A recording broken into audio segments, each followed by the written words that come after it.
Shalom. Shalom. Meskipun sedikit, saya percaya Tuhan ada di antara kita, itu yang penting ya. Mari kita menundukkan kepala. Tuhan, kami percaya Engkau ada di antara kami. Kami berdoa Tuhan agar Engkau mempersiapkan hati kami untuk mendengar firman-Mu. Hidupkan firman-Mu Tuhan, supaya ia boleh menjadi rema, boleh menjadi penuntun dalam kehidupan kami ini. Urapilah diri saya ini Tuhan, supaya saya boleh menjadi lidah bibir-Mu untuk kemuliaan-Mu ya Tuhan. Terima kasih untuk hadiran-Mu di sini. Kiranya Kau tidak saja menyiapkan hati kami, juga mempersiapkan pikiran kami, supaya kami bisa fokus untuk mendengar firman-Mu ini Tuhan. Terima kasih Tuhan, dalam nama Yesus Kristus kami mohon dan berdoa. Amin. Hari ini tema yang diberikan, temanya sudah disiapkan oleh Pak Saud, yaitu dia bilang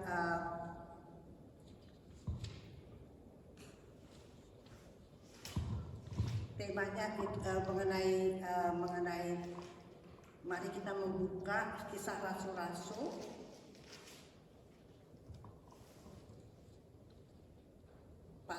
kita mulai dari pasal 4 ya.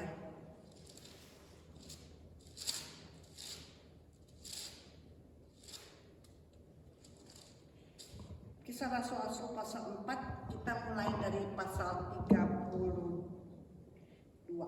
Saya membawa telepon saya, soalnya saya punya ini Bible saya yang udah lama ini, hurufnya kecil-kecil.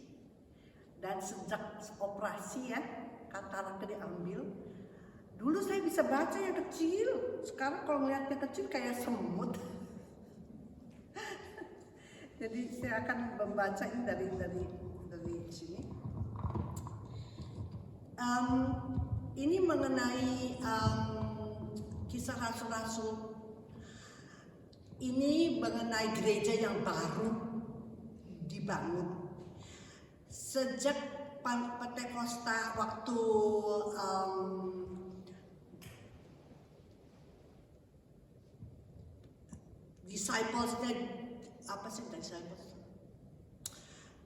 disciplesnya Jesus itu berkumpul, dan 120 orang berkumpul di ruang atas. Itu Pentakosta dimulai dengan ada lidah api, angin kencang ribut, di mana Roh Kudus turun. Di situ dimulai gereja. Di situ dimulai gereja. Petrus berkhotbah, 3.000 orang bertobat, 3.000 orang dibaptis. Mulai dari hari itu bertambah, mujizat dan tanda-tanda terjadi. Jadi makin lama makin banyak orang-orang. Tapi orang-orang ini berkumpul di situ,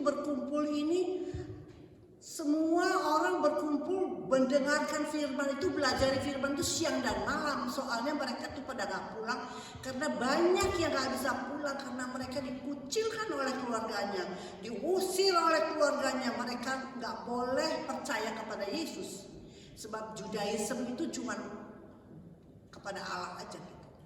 Jadi banyak sekali yang tersiksa, yang disiksa, dan juga bersatu, berkumpul menjadi satu. Tetapi banyak orang yang, karena Tuhan bekerja begitu hebat, banyak orang yang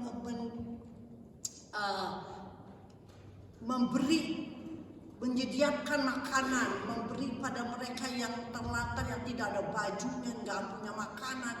Mereka semua dibagi rata, jadi semua tidak. Di sini kita akan baca bahwa tidak ada yang kekurangan. Begitu hebat kalau Tuhan bekerja, ya. Kita bisa melihat bagaimana urapan, bagaimana Tuhan turunkan. Tuhan kalau Roh Kudus turun itu, Roh Kudus menunjukkan bagaimana kuasanya bekerja di dalam hati orang-orang yang begitu rindu akan firman, sampai mereka mau minta dibaptis, sampai mereka mau bersekutu bersama-sama mendengarkan firman, belajar firman dari apostol-apostol ini setiap hari. Sedangkan apostol ini, bangsa Petrus segala itu dulunya tukang penjala ikan. bawah urapan Tuhan mereka, dibantu oleh kuasa Roh Kudus, mereka bisa memberitakan mengenai Yesus. Mujizat terjadi di mana-mana. Jadi mari kita baca mulai dari ayat 32. Adapun kumpulan orang-orang yang telah percaya itu, mereka sehati dan sejiwa. Tidak seorang pun yang berkata bahwa sesuatu dari kepunyaannya adalah miliknya sendiri. Tetapi segala sesuatu adalah kepunyaan mereka bersama, dan dengan kuasa yang besar rasul-rasul memberi kesaksian tentang kebangkitan Tuhan Yesus, dan mereka semua hidup di dalam kasih karunia yang berlimpah-limpah, sebab tidak ada seorang pun yang berkekurangan di antara mereka, karena mereka semua mempunyai tanah atau rumah, menjual kepunyaannya itu, dan hasil penjualan itu mereka bawa dan mereka letakkan di depan kaki rasul-rasul, lalu dibagi-bagikan kepada setiap orang sesuai dengan keperluannya. Ini gereja, banyak orang bilang, oh kayak komunis. No, ini dibagi-bagikan karena banyak orang terlantar karena mereka mengikuti Yesus, mereka disiksa. Saya juga merasakan mengikuti Yesus, saya dikucilkan. Suami saya suruh tidak mau ngasih kita makan, tidak mau ngasih kita mau ngasih kita uang untuk hidup. Kita disuruh berjuang sendiri, saya dan tiga anak yang semua kecil-kecil. Yang paling kecil 5 tahun, yang paling besar 11 tahun. Tapi Tuhan baik. Sepertinya di sini Tuhan mencukupi. Saya nggak pernah buka mulut tuh minta dong, tolong dong gereja, ayo kasih dong saya dong. Enggak. Sebab saya bekas punya uang, saya malu suruh minta-minta. Saya cuma diam aja, cuma bilang, Tuhan, Kau tahu ya apa yang Engkau, saya memilih untuk tidak mempermalukan Kau cukupi kebutuhan saya. Betul-betul Tuhan cukupi. Tapi meskipun dari kemewahan, terus cukup-cukupan, tapi Tuhan cukupin. Untuk mengajar saya bergantung kepada Dia. Kalau saya dikasih kelimpahan seperti dulu, iya sama juga bohong dong. Saya tidak belajar jadinya. Saya belajar dari bawah lagi, dari nol lagi. Dari makan supermi 2 juga dibagi 4 anak.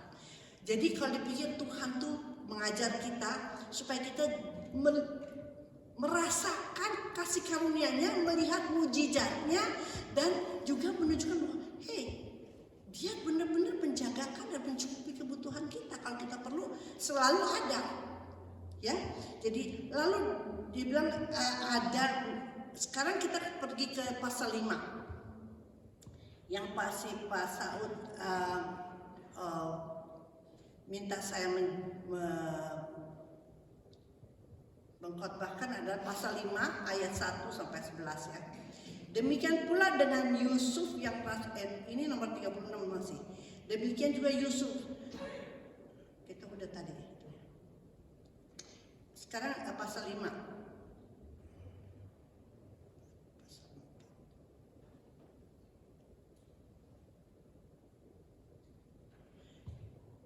Pasal 5 ayat 1 ada namanya Ananias dan Safira. Ini Ananias Safira orang kaya. Dia karena melihat orang pada kasih rumah dijual, dikasihin uangnya untuk pelayanan itu, dia juga mau ngasih. Cuman karena dia orang kaya dia mau kasih, cuman dia mau namanya glory seeking. Glory seekers, dia kepengen juga dihormati. Dibilang, wah itu Ananias Safira ya royal tuh ya. Dia jual tanahnya tuh untuk bantu pekerjaan Tuhan tuh. Dia kepengen masih mencari kehormatan. Jadi dia bilang sama orang-orang sebelumnya, dia udah bilang dulu. Cuman di sini nggak ditulis, tapi karena kita tahu dari cerita selanjutnya ya. Ya jadi ayat 1 ya.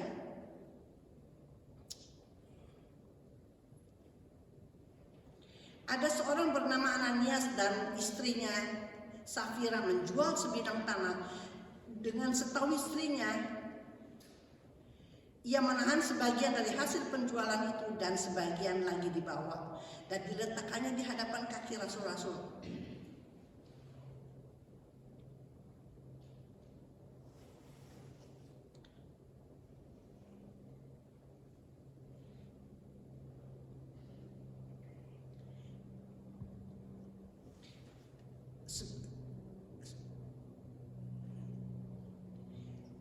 Dengan setahu istrinya ia menahan sebagian dari hasil penjualan itu. Sebagian lagi dibawa dan diletakkan di depan kaki rasul-rasul. Tapi Petrus berkata, Ananias, mengapa hatimu dikuasai iblis hingga engkau mendustai Roh Kudus dan menahan sebagian dari hasil penjualan tanah itu? Selama tanah itu tidak dijual, bukankah itu tetap kepunyaanmu? Dan setelah dijual, bukankah hasilnya itu tetap di dalam kuasamu? Mengapa engkau merencanakan perbuatan itu dalam hatimu? Engkau bukan mendustai manusia, tetapi mendustai Allah. Ketika mendengar perkataan itu, rebahlah Ananias dan putuslah nyawanya. Maka sangatlah ketakutan semua orang mendengar hal itu. Lalu datanglah beberapa orang muda mereka mengapani mayat itu, mengusung keluar dan pergi menguburnya. Kira-kira 3 jam kemudian masuklah istri Ananias. Tapi ia tidak tahu apa yang terjadi. Kata Petrus kepadanya, katakanlah kepadaku, dengan harga sekian tanah itu kamu jual? Jawab perempuan itu, betul sekian. Kata Petrus, mengapa kamu berdua bersepakat untuk mencobai Roh Kudus? Lihatlah orang-orang yang baru mengubur suami berdiri di depan pintu. Mereka akan mengusung kamu juga keluar. Lalu merebahlah perempuan itu seketika itu juga di depan kaki Petrus, putuslah nyawanya ketika orang-orang muda itu masuk.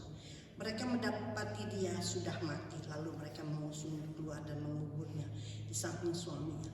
Maka takutlah seluruh jemaat dan semua orang yang mendengar hal itu.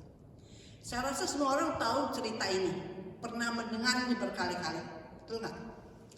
Dan kadang-kadang kita bilang, kenapa ya? Kok begitu aja mati ya? Kalau zaman sekarang nih, orang bawa nih, jual rumah, mau dikata di bawah 10%-nya aja udah happy banget. Oh terima kasih ya, terima kasih kamu baik bener. Sebagian uang udah mau dibawa ke gereja. Kita semua juga. Makanya kalau dipikir-pikir aneh, kenapa? Karena itu pikiran kita manusia. Dan kita tidak tahu bahwa ini yang dia membohongi Roh Kudus. Sebab pada saat itu, di mana waktu gereja itu mulai, Roh Kudus sedang kuat-kuatnya. Begitu banyak orang diselamatkan, begitu banyak orang bertobat, begitu banyak orang yang pada memberi, tidak ada harta yang dia bilang dia punya sendiri. Semua juga katanya milik Tuhan, milik makanya dibagi-bagi sama-sama supaya semua sama-sama tidak ada yang kekurangan. Tapi kenapa? Tapi di sini banyak orang yang bilang, oh itu tuh kena itu sih kaget, sakit mati, sakit jantung. Nah saya juga sebetulnya dalam sebagai manusia ya, kenapa ya? Dikasih sebagian juga apa-apa ya. Bener gak kita kalau manusia bilangnya gitu ya? Tapi di mata Tuhan salah. Sedangkan di sini dia bilang bahwa semua orang takut, pada saat itu takut loh mendengarnya. Tapi ketakutan itu karena mereka takut, bukannya tambah orang pada, kalau di sini sekarang nih orang begitu takut pada kabur, itu tambah tendanya tambah kosong. Karena apa?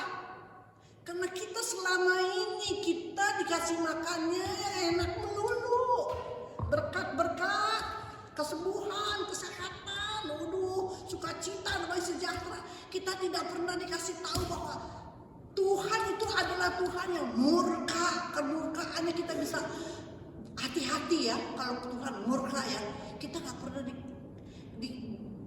khotbahin itu. Khotbahin itu manis saja. Sedangkan orang ini pada takut. Karena takut malahan pada tumbuh karena mereka takut. Mereka mengerti Tuhan ada di situ, bahwa Tuhan tuh hidup, bahwa Tuhan tuh benar ya. Jadi mereka malahan lebih dekat kepada Tuhan, mereka tumbuh, gerejanya tambah tambah besar, di pasal 6, pasal 7, pasal 8 tambah banyak orangnya.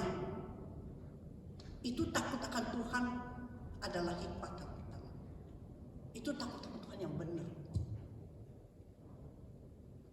Dan kenapa sekarang kita lihat kenapa dia bilang kenapa membohongin Roh Kudus mati?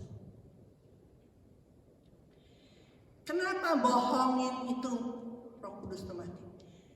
Roh Kudus itu Tuhan. Bohong itu yang paling Tuhan benci. Sebab Tuhan itu kebenaran. Betul nggak? He's the way, the truth, and the life. Dia tuh jalan dan kebenaran. Way. Dia tuh jalan, terus kebenaran dan hidup. Tuhan Yesus tuh kebenaran itu. Dan Tuhan tuh benci kebohongan. Di Amsal pasal 7 ya. Coba lihat. Amsal.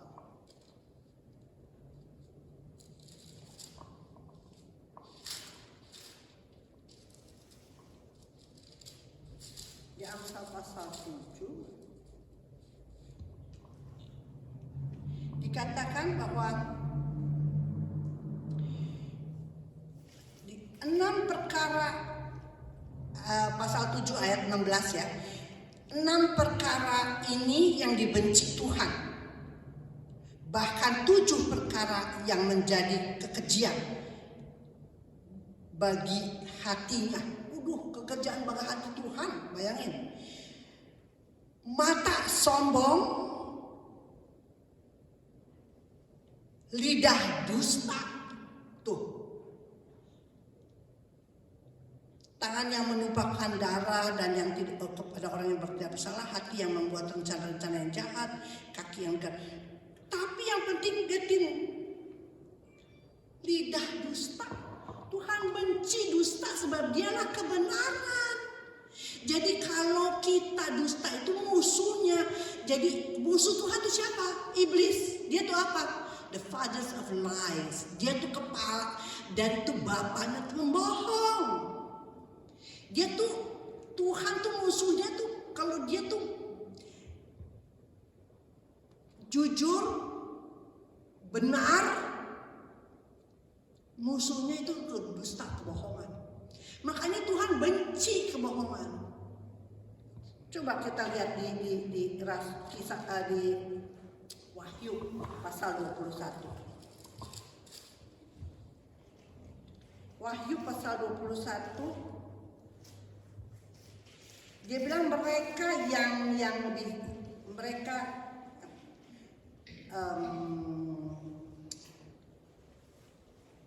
mulai dari ayat 5 ya. Ia yang duduk di atas takhta itu berkata, lihatlah aku menjadikan segala sesuatu baru. Dan firman-Nya segala sesuatu baru. Dan firman-Nya dituliskanlah karena segala perkataan itu adalah tepat dan benar. Firman-Nya bagi kepada semua yang terjadi. Baca itu sama. Aku adalah Alfa dan Omega, yang awal dan yang akhir. Orang yang haus akan kuberi minum dan cuma-cuma. Barang siapa menang, ia akan memperoleh semuanya. Aku menjadikan Allah, aku menjadi Allahnya dan ia akan menjadi anakku. Tetapi orang-orang yang penakut, orang-orang yang tidak percaya, orang-orang keji, orang-orang pembunuh, orang-orang sundal, tukang-tukang sihir, penyembah-penyembah berhala, dan semua pendusta. Aduh, bayangin kita kalau mendusta ini ya, kita termasuk pembunuh, kita termasuk orang yang menyembah berhala. Dan mereka yang mereka akan mendapat bagian mereka di dalam lautan yang menyala-nyala oleh api dan belerang. Inilah kematian yang kedua. Jadi sesudah kita mati ya, kita akan dihakimi. Emang tubuhnya nggak kerasa disiksa, tapi roh itu mempunyai perasaan, masih bisa mikir, bisa merasakan. Sebab itu ceritanya aja, lihat di apa namanya yang di Lukas yang orang kaya sama Lazarus yang mati, yang orang kaya dimasukin ke jurang penuh api, yang dibilang tolong dong bilangin Lazarus suruh kasih saya air setetes. Kata Abraham nggak bisa, dia nggak bisa nyebrang soalnya itu jurangnya dalam. Jadi kita lihat bahwa dia masih merasakan panas, merasakan penyiksaan. Dia bilang bilangin dong keluarga saya tuh masih ada 4 saudara saya, supaya mereka jangan sampai seperti saya. Jadi dia masih punya perasaan. Jadi kita juga gitu, kita bisa akan merasakan siksaan. Itulah sebabnya kita mendengar firman ini untuk kita jalankan, supaya kita jangan belajar. Kita dari kecil udah belajar ngebohong, dan ngebohong itu ya mulai dari kecil-kecil bohong sedikit. Tapi kalau udah kebiasaannya, nanti tuh semua kebohongan ditulis. Kita dikasih kesempatan sebagai orang Kristen untuk bertobat. Sebab dia bilang apa? Kalau kita berminta ampun, Tuhan dengan setia, He's faithful and just to forgive. Dia akan setia dan just, dengan justice, dengan setia dan apa ya kalau justice, dengan benar-benar dia akan mengampuni kita. Tapi nomor 1 apanya harus kita mengampuni, gimana? Jangan cuma datang Tuhan ampunin saya, besok gitu lagi. Baik sih Tuhan udah bilang kok dia kalau kita minta ampun dikasih ampun. Baik, tenang aja. Besok entar kita bohong lagi gak apa-apa. Kita gak bisa bilang gitu. Soalnya kita tuh yang Tuhan ampun itu kita harus bertobat. Bertobat itu berbalik 180 derajat. Jadi kita dari jalan ke sana, kita berbalik ke sana, kita dari berbohong, kita ingin hidup benar, tidak mau bohong, mau diomelin nggak apa-apa. Pokoknya kita nggak mau bohong. Soalnya banyak kita belajar, kita waktu lagi muda mau bohong aja, waktu jadi Kristen juga banyak bohong. Soalnya kita masih belum ngerti, nggak apa-apa. Apalagi lihat firman dari 1 Yohanes pasal 1 ayat 9, dia bilang kalau kita minta ampun di Tuhan dengan setia dan adil mengampuni. Wah, enak banget. Tapi kita nggak tahu bahwa kita harus bertobat. Dengan pertobatan itu kita tidak mau berbuat lagi. Tuhan kenapa sih itu mati? Karena dia mati, karena dia berbohong kepada Roh Kudus. Roh Kudus itu Tuhan. Dia berbohong. Dan di situ kalau dia jatuh mati, memberi contoh, Tuhan tuh menguduskan persekutuan itu supaya kedepannya orang lihat tidak akan berani lagi berbohong kepada Roh Kudus, tidak akan berani lagi berbuat, soalnya ada contohnya. Betul Pak? Jadi itu sebagai Tuhan perbolehkan terjadi. Sebab kita manusia ngelihatnya lain. Betul gak? Saya juga mula-mula dengar ini bilang, baca ini kenapa? Dia mau kasih setengah, mau kasih 10%, udah bagus. Gitu. Tapi kita tahu bahwa perbuatan kita berbohong kepada Roh Kudus, kepada Tuhan, itu Tuhan paling benci. Dan di Wahyu pasal 22, dibilang nanti ada Yerusalem baru ya. Dia bilang kita yang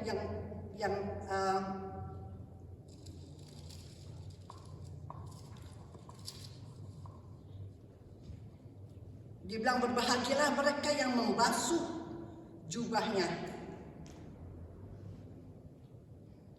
Mereka yang memperoleh hak atas pohon-pohon kehidupan, masuk melalui pintu-pintu gerbang di dalam kota ini, itu Yerusalem baru ya. Dan tetapi anjing-anjing dan tukang-tukang sihir, orang-orang sundal, orang-orang pembunuh, penyembah-penyembah berhala, setiap orang yang mencintai dusta dan yang melakukannya tinggal di luar. Pernah enggak yuk kita betul-betul serius dengan dusta. Serius untuk tidak dusta, sebab konsekuensinya benar-benar. Kita tidak tahu kapan kita dipanggil Tuhan, kita tahu kita dikasih kesempatan kita di sini nih sampai kita mati, kita udah habis, nggak ada kesempatan lagi. Kesempatan kita kalau sampai hari ini, kalau ntar malam saya mati hari ini, apakah saya sudah bertobat, tidak mau lagi, Tuhan saya tidak berani lagi berdosa, saya tidak mau berdosa lagi. Dan dusta itu kalau kita tidak praktekkan dari hari ke hari, soal kecil juga kita berdusta. Soalnya orang suka nanya, oh itu bagus tuh beli di mana? Oh enggak, boleh dikasih orang, padahal kita beli. Kita nggak mau bilang belinya di mana.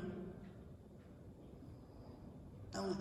Dan kita juga kadang-kadang lihat orang ya, orang jahat sama kita ya, terus kita orang gosipin kita ya, kita bilang biarin aja deh. Saya pernah ngalamin nih, dikomongin, digilang-gilang, biarin, pokoknya aku nggak ngomong, biarin aja, pokoknya aku rasanya aku nggak ngomong kok, ya biarin aja, dia mau nuduh, pokoknya urusan dia sama Tuhan. Dia sebarin tuh kemana-mana. Lalu Tuhan bilang sama saya, jangan senang-senang ya. Emang bukan kamu yang ngomong, tapi kamu tidak punya bebankah kamu untuk teman kamu yang jatuh ke dalam dosa? Tidak maukah kamu datang menegur, bilang bahwa kamu tidak ngomong ya, saya nggak ngomong supaya dia tidak terus menyebarkan kebohongan ini, supaya dia tidak dihukum sama Tuhan. Emang saya tidak bohong, tapi dia yang menyebarkan kebohongan itu, dia dihukum. Apakah aku tidak punya beban untuk itu? Kita bersukacita melihat teman kita dihukum sama Tuhan, kita malah cuma biarin urusannya sama Tuhan. Kita makin Tuhan yang tangan kuasa, Tuhan gadah, Tuhan tangannya menghukum dia. Kita yang jahat, lebih jahat dari dia itu yang gosipin. Sebab kita memakai tangan kuasa Tuhan untuk menghukum orang. Kirain itu, kamu kira kita nggak salah, kita lebih salah di hadapan. Jadi kita mesti hati-hati. Firman itu harus dihidupkan. Kalau kita melihat teman ngosipin kita nggak ngomong, samperin. Saya nggak ngomong ya. Kan kamu tahu coba apa? Dia bilang, aku nggak ngomong loh. Oke, dia mengerti. Oke. Tapi apa yang udah disebarkan ya sudah, kita nggak bisa bilang, halo, hai, aku nggak ngomong ya, sorry ya. Nggak usah, tapi kita harus terima. Belum lama juga ketemu orang itu bilang, kamu salah ngomong sih ya. Coba gitu. Dalam hati gue, ya konsekuensinya karena saya nggak langsung menangani itu, konsekuensinya jadinya orang kira satu bersalah. Jadi ya kita ingat ya, jangan kita rasa benar sendiri aja. Kalau kita nggak mau berbohong, coba hidup benar di hadapan Tuhan. Tapi hidup benar di hadapan Tuhan itu bukan hanya segitu saja. Kita harus dalam pertobatan. Lihat kita jangan sampai menjatuhkan teman-teman kita juga ke dalam kebohongan. Jadi kita harus menolong. Seperti di sini dia bilang apa? Semua ini berbagi, semua bersama-sama, semua belajar firman bersama-sama. Semua dari firman dibelajarin itu cuma belajar doang, masuk kuping kanan kiri doang, apa masuk hati doang. Semua mereka mempraktekkan dalam keadaan rame-rame 3.000 orang lebih sampai 5.000, 10.000, 20.000. Itu orang hidup sama-sama, lu bayangin. Coba ada yang nyenggol, ada yang nyenggol, ada yang kebentur nggak? Tapi mereka belajar mempraktekkan, menerima orang apa adanya, saling mengasihi, saling mengampuni, saling mengerti. Lihat segala sesuatu dari sudut mata Tuhan, dari sudut firman. Jadi kalau dilihat di mana kisah rasul-rasul ini, kisah rasul-rasul ini jadinya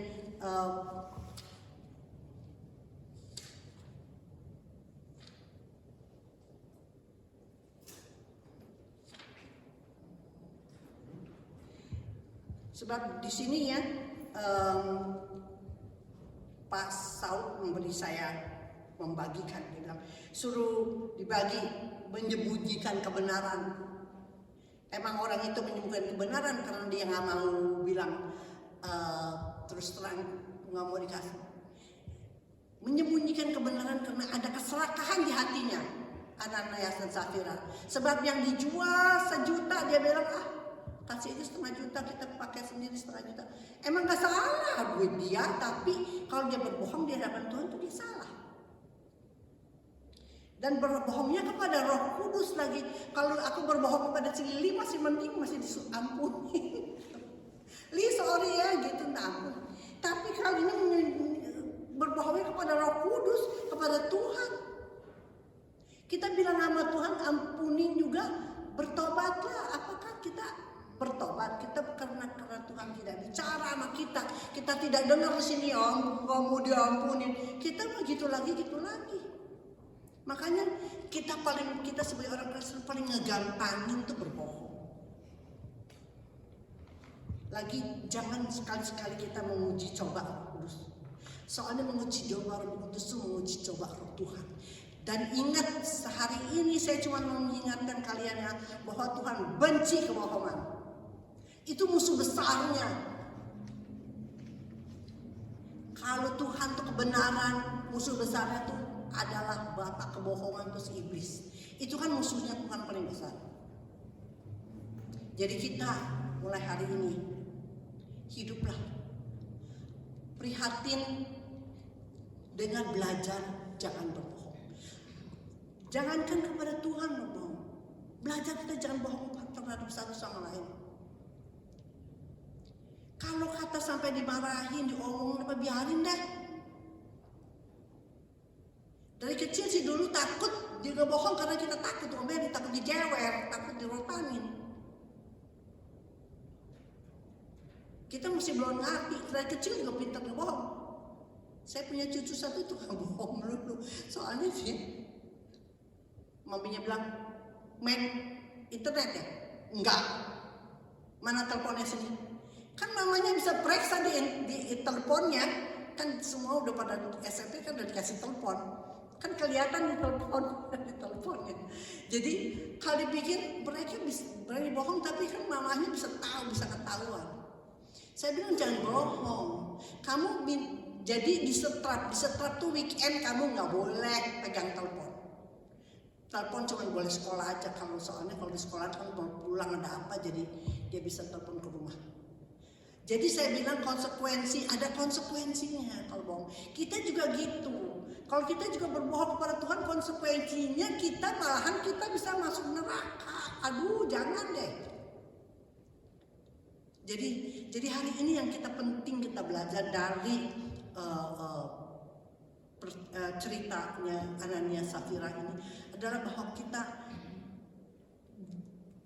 tidak mau berbohong. Berbohong itu suatu dosa yang sama seperti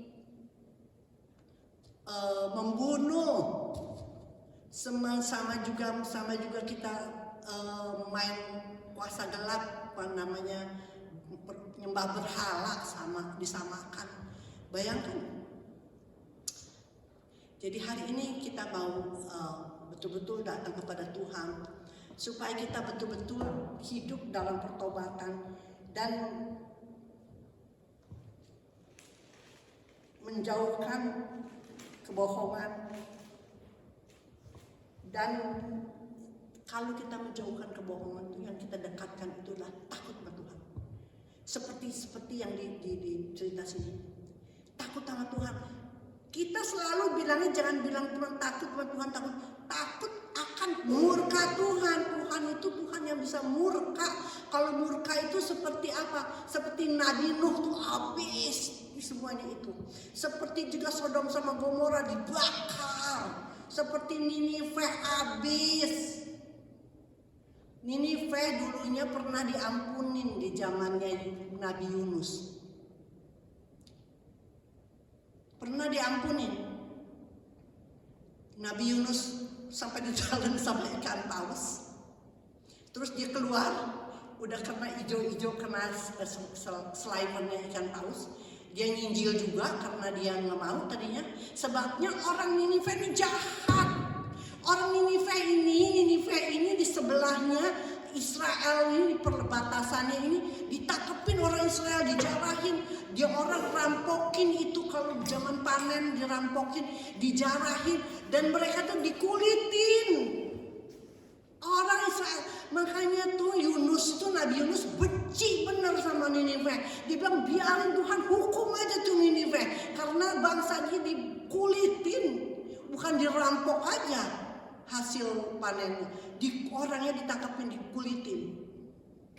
Itulah sebabnya dia bilang dia mau melihat Tuhan membalas. Dia duduk di atas gunung, dia melihat, mau lihat Tuhan membalaskan dia. Tuhan ngampunin karena mereka bertobat. Jadi dia tak mau marah, gue mati aja deh katanya. Sebab tuh lihat tuh Tuhan kan ngampunin tuh.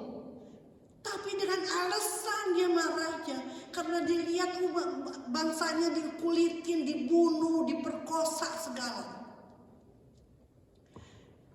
Lalu 150 tahun kemudian di bawah Nahum, mereka tidak mau bertobat, dihabisin. Di situ Ninive habis. Tidak ada lagi yang namanya Ninive. Sekarang diganti sama apa tuh ibu kotanya tuh. Jadi kalau dipikir kita nih kalau bertobat harus bertobat benar-benar. Jangan sampai seperti Ninive ini. Ini semua pelajaran nih kita melihat kalau murkanya Tuhan, kita kebanyakan melihat Tuhan, kasih Tuhan yang berkelimpahan sih. Kita lupa kalau Tuhan tuh bisa marah. Kita main seenaknya, kita main sesukanya. Hati-hati. Tuhan kita baik, tapi ada batasnya.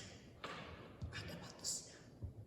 Dikasih kehidupan kita, dikasih pertobatan, kita dikasih keselamatan sampai kita mati nih. Begitu kita mati, duksep, udah gak ada waktu lagi. Sudah ditentukan. Tidak ada waktu lagi untuk kita bertobat. Itulah hal sebabnya tiap waktu kita bertobat, kita selalu periksa diri, masih ada apakah yang tidak benar Tuhan di dalam kehidupan saya. Tiap malam sebelum tidur periksa diri, kalau malam Tuhan jemput kita udah beres, siap. Periksa diri sebelum tidur, bertobat. Tuhan tak ampun, bertobat. Kita nggak tahu kalau malam Tuhan malaikat maut datang jemput kita. Jadi kita belajar dari hari ini. Saya tidak mau kasih cuma manis-manisnya. Saya mau kasih ngajar ke kamu kebenarannya. Supaya dengan kebenaran itu kita bisa hidup, dan kita bisa hidup berjalankan kehidupan kita sesuai dengan kebenaran Tuhan. Supaya kita hidup berkenan di mata Tuhan karena hidup kita sesuai dengan kebenaran. Itu jangan hidup cuma asal minta diberkati. I don't care, bukannya apa, enggak care apa. Tuhan akan cukupin. Kalau hidup kita benar, otomatis Tuhan akan cukupin. Kalau dia kasih kita percobaan juga karena dia mau kita merasakan kasih karunia-Nya. Kalau kita nggak dikasih percobaan, kita nggak tahu. Kita taunya enak-enak aja. Tapi kalau kita kasih percobaan, oh Tuhan, ini gini kok ya Tuhan ya. Tuhan bilang, saya akan tunjukkan kuasa kamu kepadamu. Supaya kamu tahu bahwa aku masih tetap Tuhan yang membawa kekuasaan, yang tetap menyayangi kamu. Sebab si iblis selalu menjadi seperti singa, mengaum-ngaum, ingin menjatuhkan kita. Dan itu Tuhan perbolehkan terjadi supaya kita tidak lengah. Soalnya kita selalu haleluya, haleluya, haleluya. Ntar gedubrak dia Tuhan sama si iblis didorong. Tapi di situ lihat Tuhan mengumpul tangannya, mengangkat kita kembali.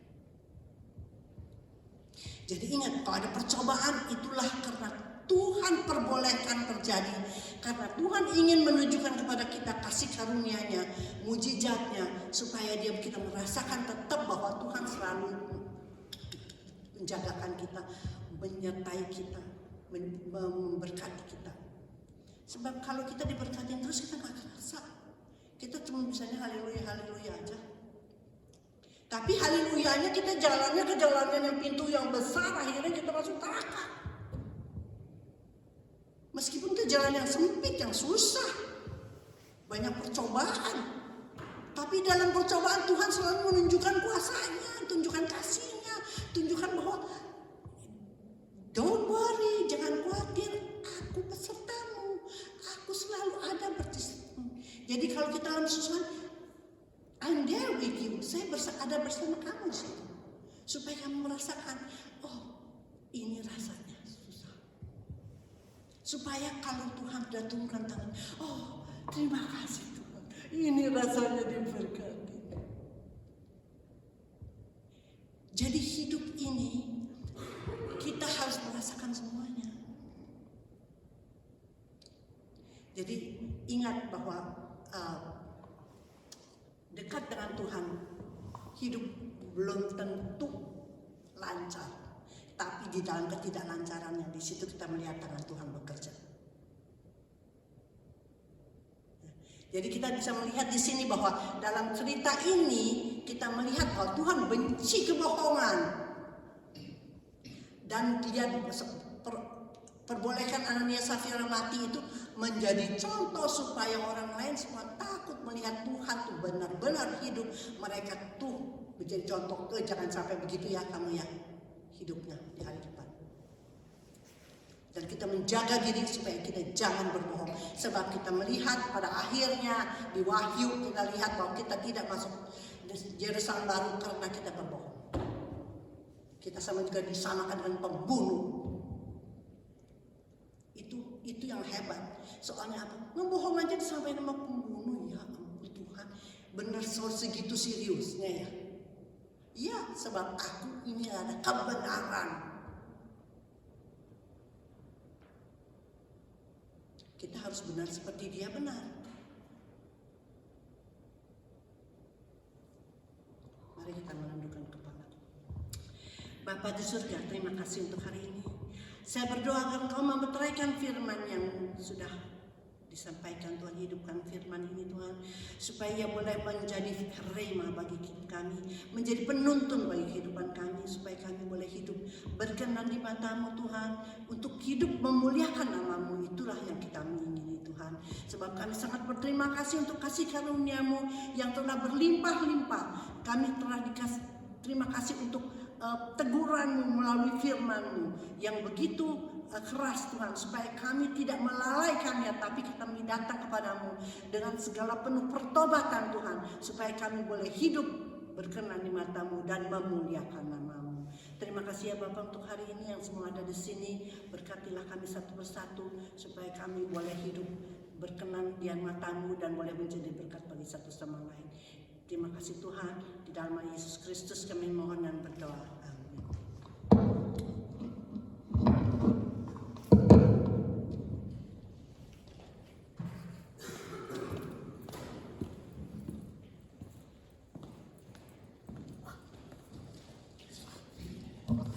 Ya, terima kasih ya kepada Ibu Betty yang telah menyampaikan firman Tuhan pada setiap kita. Kiranya firman Tuhan boleh menjadi berkat dan suatu dorongan dan teguran bagi kita semuanya.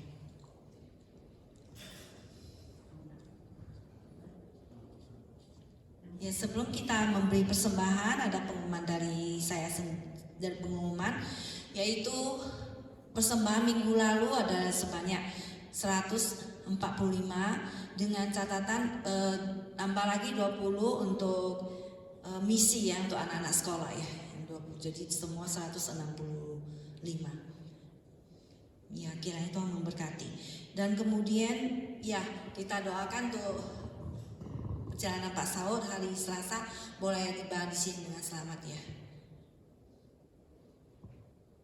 Dan juga minggu kedua ya bulan Mei biasanya adalah hari Ibu ya. Kita mau berdoa biar kita boleh minggu depan ya merayakan Hari Ibu, dan kita akan ada persembahan puji-pujian ya untuk minggu depan ya. Demikianlah pengumuman kita pada siang hari ini. Pada saat ini kita semua akan memberikan persembahan. Kita akan menyanyikan lagu 350 ya. Dan hari ini persembahan akan dijalankan oleh Ibu Lian An ya. Pada ayat kedua nyanyian. 350. Pakai hidupku ini.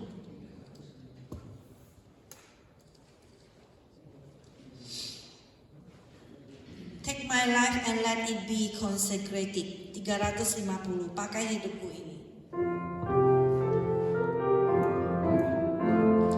Pakai hidupku ini, seluruh roh dan jiwaku. Pakai tanganku ini, hatiku digerakkan kasih-Mu. Yang kedua, pakai kakiku ini, tiap langkah ikut-Mu. Pakai suaraku ini, selamanya memuji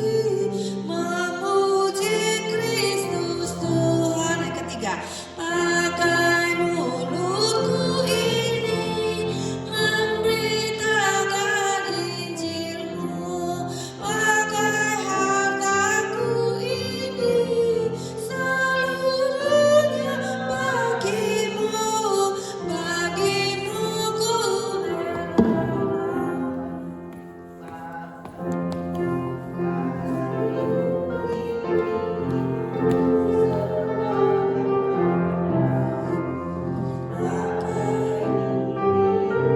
ini, selamanya bagi-Mu ku sembah. Kita bangkit berdiri mengulangi ayat keempat. Pakai kasih-Ku ini, ku sembahkan padamu. Pakai diriku ini, selamanya bagi-Mu ku sembahkan. Doa persembahan.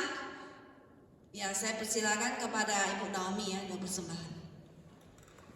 Mari kita berdoa. Tuhan Bapa yang dalam surga, terima kasih ya Tuhan, di mana Engkau senantiasa masih memberi kesempatan bagi kami Tuhan mendengar sebagian dari firman-Mu. Tuhan, firman-Mu yang begitu indah, biarlah Tuhan tidak lalu dengan sia-sia, tapi terpatri di dalam hidup kami, dalam hati kami, sehingga kami bisa mempraktekkan dalam kehidupan kami selanjutnya. Oh Tuhan Bapa yang dalam surga, terima kasih Tuhan, di mana Ibu Betty sudah melayani kami pada siang hari ini. Tuhan berkati dia Tuhan. Berkati dia di mana saya berada Tuhan. Pakai dia menjadi senjata-Mu, pakai dia menjadi alat-Mu, sehingga melalui dia banyak jiwa yang diselamatkan. Dan kalau pada siang hari ini Tuhan kami sudah memberi sebagian dari perolehan kami. Tuhan berkati akan persembahan kami yang kecil ini guna hormat kemuliaan nama-Mu. Terpujilah Engkau ya Tuhan, kekal selama-lamanya. Haleluya. Amin. Kita tetap berdiri, kita akan menyanyi lagu doksologi disertai doa berkat dan amin song.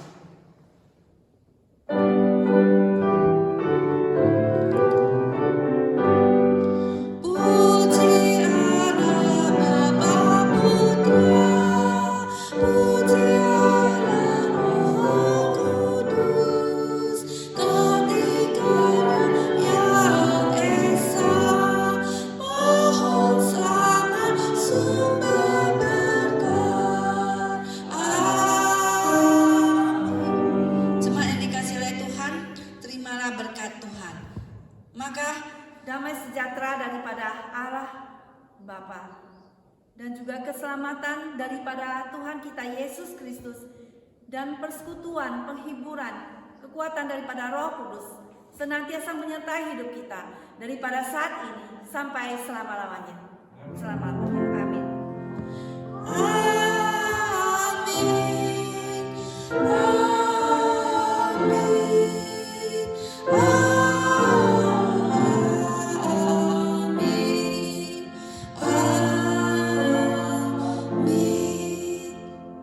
Saat teduh kebaktian selesai.